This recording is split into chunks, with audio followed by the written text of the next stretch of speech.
এবার আমরা এই প্রবলেমটাকে সলভ করবার চেষ্টা করব। দেখো,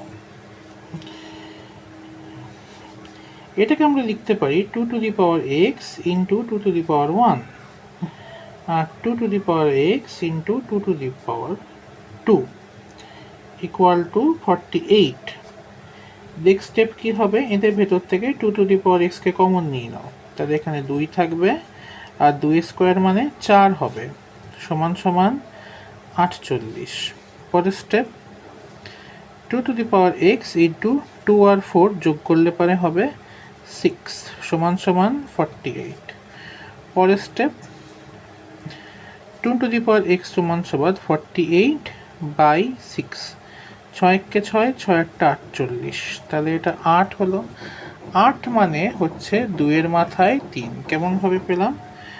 8টাকে মৌলিক উৎপাদকে বিশ্লেষণ করো, 3টে 2 পেলাম, তাই 2 এর মাথায় 3, সুতরাং x সমান সমান হয়ে যাবে 3। তার কারণ এখানে বেস বেস সমান হয়ে গেল, এখানেও 2 এখানেও 2, তাহলে ঘাতে ঘাতে সমান হবে, অর্থাৎ পাওয়ার পাওয়ার সমান হয়ে গেল, x সমান সমান 3।